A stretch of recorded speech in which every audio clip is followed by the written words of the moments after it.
Aboro aboye, aboye aboshishe. Today I want to share a lesson with you that comes from a story that I once learned as a folktale, a Yoruba folktale. It's called Bat is Neither Friend Nor Foe. But also many years ago, this same story or a variation of the story was told to me by a Bokono, Boko Teko from Togo. And he drew the story from Beka, which we would call Ogbe Ika, Ogbe on the right and Ika on the left. And it's so fascinating because Ogbeka is the first Odu Ifa that was ever cast for me. And so that takes me back years. All of this is wisdom that comes from, inspired by pure nostalgia, right? Because all this stuff is going back 25, 30 years. But the lesson is super contemporary. And let me tell you the story and then we'll get to the lesson, right?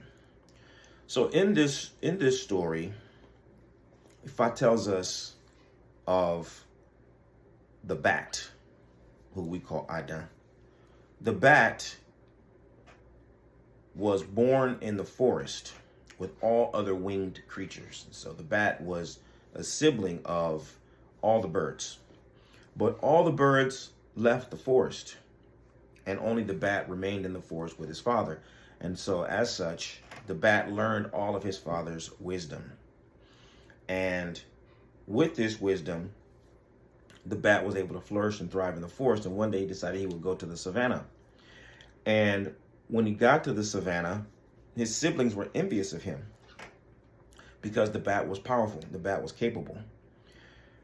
And the bat, however, was different from his siblings, the birds, in the sense that the bat had wings like them, but the bat was covered with fur. The bat has, a mouth and a tongue and teeth like mammals. And so the bat didn't belong in any one place. So at least in the savannah. And so the bat died in the savannah, isolated. And the king of the savannah, honoring the customs, knew that the bat should be buried according to the tradition of his ethnic group. So the king of the savannah called all of the different categories of animals to come and inspect the bat to determine how they should bury him. The four-legged animals, the two-legged animals, the winged animals, the creeping animals, the swimming, all the animals came and they looked at the bat and they all declared, oh, this thing is a little bit of this and a little bit of that. He does this, but he does that. He's got all these peculiar ways that disqualify him from being one of us. So they all said, no, we will not be able to conduct our burial rites on the bat. And so the bat was left unburied. And so the king declared the bat is neither friend nor foe. Or they can say, bat is neither rat nor bird, is the way they would say it in Yoruba.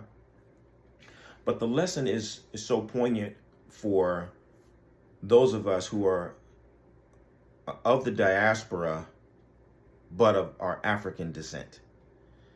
And particularly those of us who are of the diaspora and take great pride in being children of the diaspora. But we know that our root is African.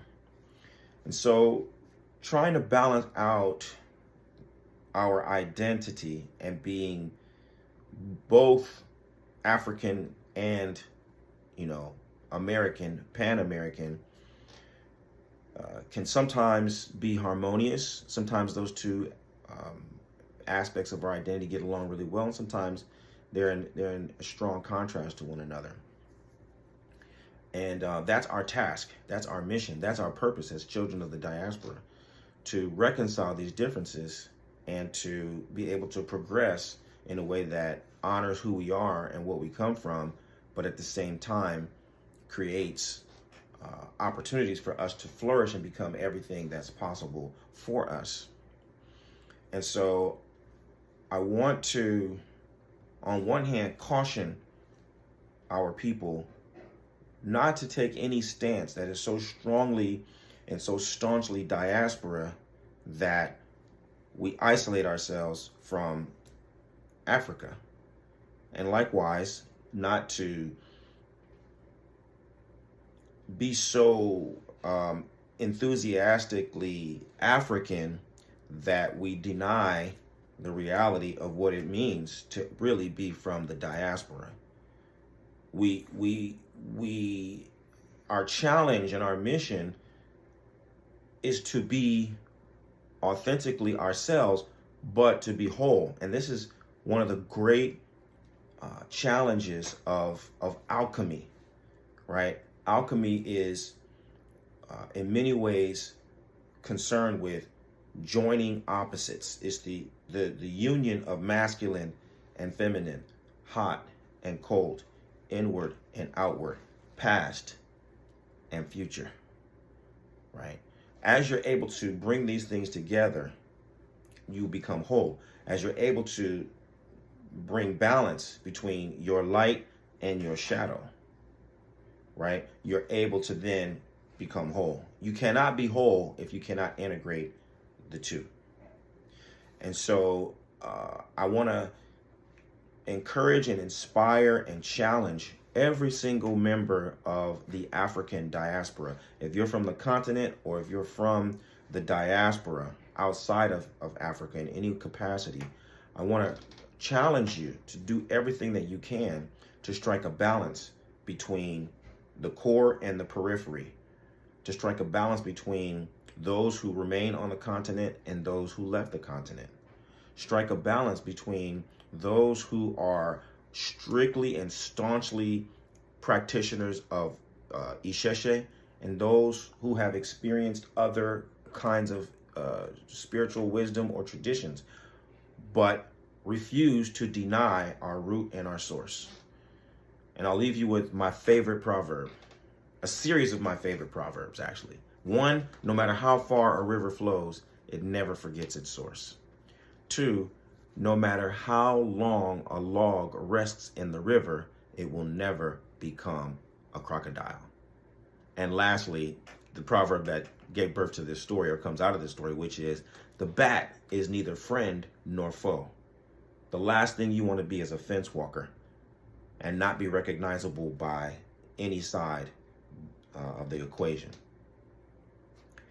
This is a message for the leaders. If you're someone who's ready to integrate all of your parts and become whole in the process of healing your life and healing the lives of those who you're destined to serve, find out how Oloye, Obafemi Origunwa, and the Orisha Lifestyle Academy can help you take your practice and your life to the highest level possible. Visit me at obafemio.com or orishalifestyle.com. Let's start working together to help you bring about the good condition for yourself, for your lineage, for your community, and for the entire African world. I look forward to working with you. Bye for now. Odabo.